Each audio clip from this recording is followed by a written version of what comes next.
As I mentioned at the beginning of the semester, there are a couple of different ways to go about examining world religions. One of the ways, of course, was a historical way, going in the order of which they developed, and then the way I chose was to go in a way that would be somewhat familiar, moving on to things that were less familiar. Well, we quickly got to the less familiar. And so as we move on through the rest of the semester, probably a lot of these different worldviews, approaches, even the rituals and practices will often seem strange and unusual and not very like a lot of what many of us are used to. We're talking about quite a different worldview. We're talking about quite a different approach in thinking about what the world is like, how the world works. And so as we get into Hinduism today, there's quite a bit of difference between Hinduism and the monotheistic faiths that we've been talking about.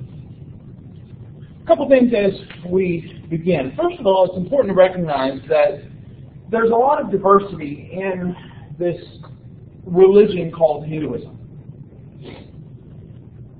In fact, it might be more appropriate to talk about Hinduisms rather than Hinduism, because if we think about the expressions of religiosity that end up in this umbrella term, they range from monotheistic approaches to polytheistic. Some Hindus are very emphasize a nonviolent ethic toward life. Others participate in blood sacrifice, and so there's quite a bit of difference. Another problem that makes looking at Hinduism difficult is the impact that colonialism, particularly of the Muslim and European British kind, have had on this religious system in this region. Conquering Muslims, as Muslims spread in the Middle Ages, used the term Hindu, or anglicized Hindu, to refer to people east of the Indus River Valley. And so it was simply a term to just say everybody east of the east of the river. When the British were in control of India, they used the term to refer to anybody who was not a Muslim. And so a lot of people have been lumped under this term. Modern scholarship on Hinduism developed in the 18th century in Europe, and a lot of that scholarship, unfortunately, was attempts by Europeans to understand these people to control them. And so a lot of what gets termed Hinduism in our textbooks and throughout the history has been done under the guise of other people trying to understand people that have lived in this region. And so any sort of quote-unquote true Hinduism really doesn't exist. The word itself is not one that most people of South Asia, right, the Indian subcontinent, would have chosen for themselves. And they've never understood it as one particular way of being religious. More recently, there have been intellectuals in India especially who have adopted the term to kind of distinguish themselves from Christians and Muslims, both of which have sizable populations in India. So what we have is, instead of a positive term, in the sense of we could say, well, Christians are this way, Muslims are this way. You can't really say that with Hinduism. There isn't any sort of body of texts, right, where we say, well, all Hindus follow this document. Right? They read this book and they follow what it says. There is no supreme divinity, right? There is no deity that reigns supreme that all quote-unquote Hindus would worship. Right? Unlike what we could say with God in Christianity, Islam, and Judaism. And finally, as we've mentioned before, Hinduism is kind of a default identity. If you're not Muslim, if you're not Christian, then you're Hindu. It's estimated that there are around 1 billion Hindus in the world today, so making it the third largest religion. However, it is the second fastest growing religion, or traditionally has been, behind Islam. Most Hindus would live in South Asia, particularly India. There are only around 1 million to 2 million Hindus in the United States. And so there has been some immigration to the West, but most Hindus remain in India. Despite having this diversity, despite being able to talk about any sort of consistent, singular experience, we'll try to draw some things together to try and say something about Hinduism over the next couple lectures. So where did Hinduism come from? Well, as we've mentioned already, the term Hindu came from the Indus River Valley. The Persian term Sindhus was used for people that lived east of the Indus River, right, which is now in modern Pakistan. Pakistan did not become a country until 1947. All right, so this entire region here would have been India in more modern times. And so a lot of it was a geographical term. With Hinduism, or things that are called Hinduism, scholars would date it back as far as the 3rd millennium BC or BCE. And so we're talking about a very old culture, and a culture that has a lot of history in this area. Some have suggested that there are indications, and of course a lot of this depends on these dating processes, but perhaps even earlier examples of what gets termed Hinduism. With the murky origins of Hinduism, a lot of emphasis is placed on the culture of the Harappa. In the archaeological evidence that has been discovered, there is a widespread culture around this Indus River that shows uniformity in a variety of sites, that as they've been excavated, they look the same. There's a lot of things that are similar. Objects found at similar sites suggest that there was also a lot of communication and travel. So a rather widely developed culture. A culture with a written language. One of the archaeological finds has been a variety of carved seals with some sort of written language on them. Scholars have not been able to decipher it. There's not been enough information to try and figure out what this means. And so there's a lot about this society we don't know. What we did know from the archaeological evidence was that these people were impressive builders of planned cities. They had these large cities with houses, some of them even 2 stories. Now, again, we're talking about several thousand years before Jesus. There's examples of underground plumbing, bathrooms with running water is apparent as well. And the total complex of cities and villages in the area covered almost 500,000 square miles, perhaps the largest political entity prior to the Roman Empire. So a very, very wide group. Cities were laid out in rectangular blocks, roads at right angles, elaborate drainage systems. Perhaps the city of Montgomery could learn something from the Harappa drainage. Especially yesterday, you probably drove through a lot of water if you were out on the roads. Some scholars estimate that some of these cities may have held up to 40,000 people. There also is evidence of complex irrigation systems and large granaries for the storage of food. All well and good. What does that have to do with religion? Well, one of the things that apparently is the case is that these people were religious people. There's evidence of large ceremonial buildings, perhaps used for worship. And in one of these seals, this one particularly, there is a man, you might not be able to make out the quality of the projector in the picture, a man seated in a lotus position, who looks very much like the later deity Shiva. And so some scholars think that this is kind of what we might call Shiva prototype. It's unclear who this deity might be, but there's a lot of similarity to how Shiva is depicted in later Indian.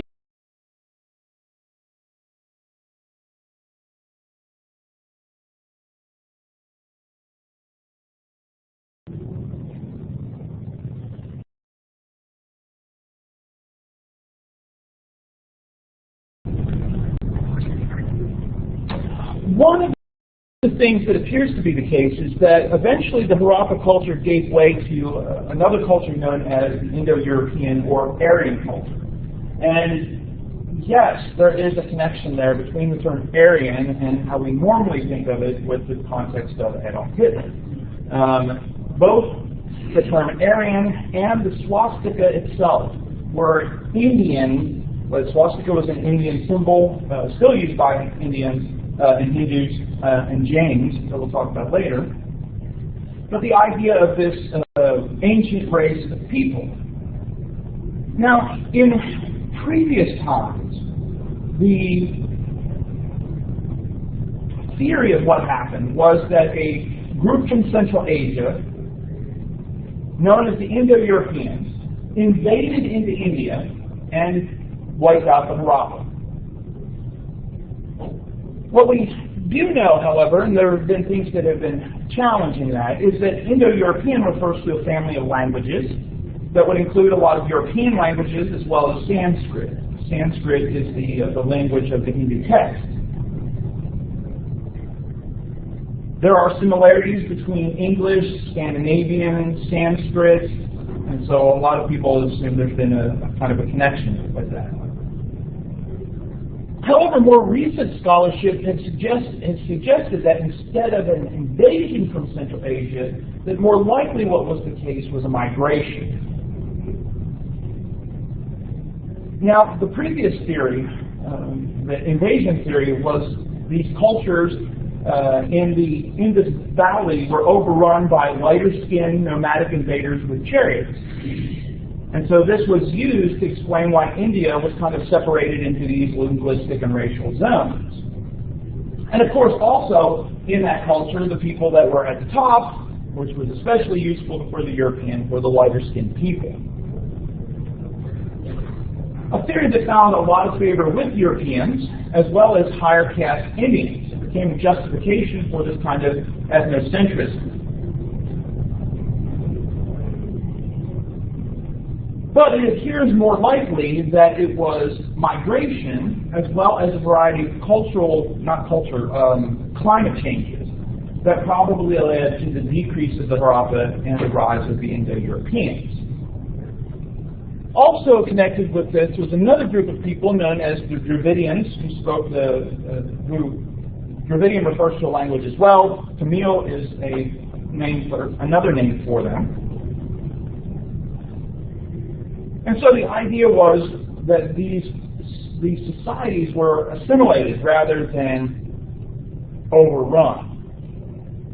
Well, there are a lot of things we don't know about these cultural changes.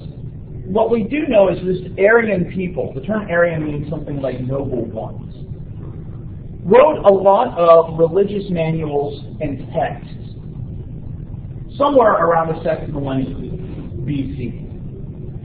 It was poetry, it was philosophical manuals, religious treatises that formed a lot of the early textual history of Hinduism. A lot of it appears, however, to have been written copies of things passed around orally.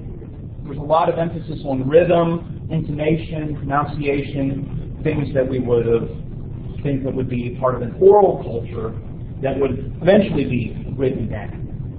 Which leads us into talking about that group of texts known as the Vedas. The word Veda translates to something like knowledge, and the Vedas consist of over 1,000 hymns addressed to the gods. Before we talk about the Vedas, I want to talk about essentially texts within Hinduism. There are two types of texts. There are those texts referred to as Shruti texts. Shruti translates to something like that which was heard. Texts considered to be Shruti are inspired by God. They're not dictated like what we might think with the Quran, or inspired in the sense that we might talk about with the Bible, but they are still considered to be revealed texts. And so the gods were kind of whispering or speaking these texts to those that wrote them down. The other type of texts are known as Smrti texts. The term Smrti translates to something like that which was remembered. They're considered to be authoritative as well. These are things that should be followed. But the Smrti texts are, as you can see there, right, things that were remembered rather than revealed. These would be epic poems, ancient stories, codes of law, codes of ethics. Slightly different than the Shruti texts. The Vedas are considered to be Shruti texts, inspired by the gods. There are 4 collections of Vedas. They are the Rig Veda, the the Yajur Veda, the Sama Veda, and the Atharva Veda.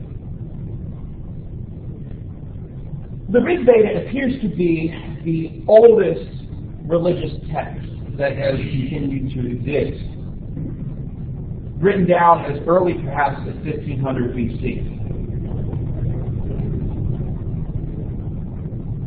Most educated Hindus, and here again we qualify it, just like you see in Christianity and Islam, a lot of people who take the name Christian or take the name Muslim, or even today, a lot of secular Jews, right, take the name Jew, a lot of people might fit into this, but they don't know too much about the Vedas. They know they're important. But there are other texts that actually make more of an impact on popular Hinduism that we'll talk about later. The Yajur Veda and the Sama Veda borrow from the Rig Veda and kind of take some elements and kind of transform them into other things. The Yajur Veda is focused on prayers, other things related to devotion. The Sama Veda is focused on practices related to sacrifices, particularly of the use of soma, and we'll talk about soma here in a little bit. Atharva Veda is focused on helping people deal with emotions, with jealousy, with lust, might also provide the charms and spells. The Atharva was a sage or a wise person, so the idea is that this will provide you wisdom.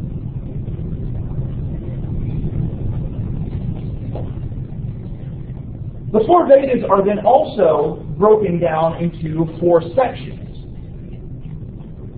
each having different purposes. The first section are the Samhitas. These are hymns, right? Hymns to the gods, usually considered to be the earliest part of a particular Veda, things that were collected first.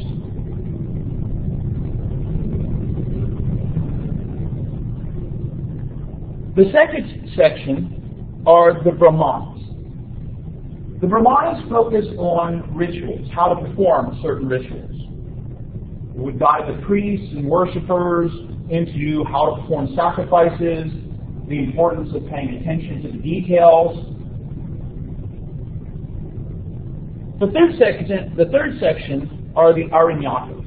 Aranyakas translates to something like compositions of the forest. These are manuals on ascetic life.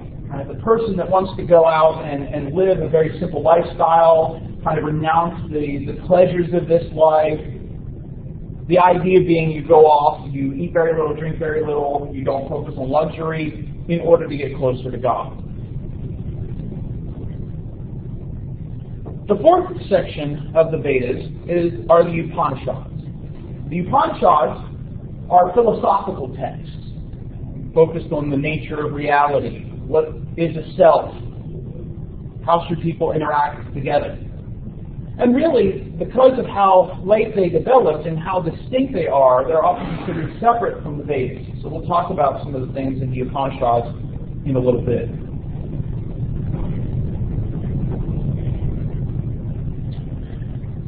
As I mentioned, a lot of the focus in the Vedas is on relating to the gods. You don't necessarily need to get this chart down. I'll focus on certain deities that I want you to know. But one of the things that becomes clear in the Vedas is there's no singular explanation for reality. There isn't a singular creation narrative where there was one deity that created the rest. And so there are differing narratives focused on a variety of the gods, and some of the deities mentioned in the Vedas are not popular in modern Hinduism, but evidently at one time were very popular. An example of this is the god Indra. Indra was connected, sometimes also referred to as Varuna. He, in the Vedas, is referred to as the creator god. He was like Zeus, the god of the sky, lightning bolts, the king of the other gods. He was the most important god during the Vedic period, but not the most powerful. And in fact, 25% of the verses in the Vedas are dedicated to Indra. But today, not a very popular deity. It's not someone that people devote themselves to. Many of the deities, as you can kind of see in some of these, are connected with natural forces, like water, storms, preservation, creation. And so a lot of these are focused on fertility of the natural world, other types of things.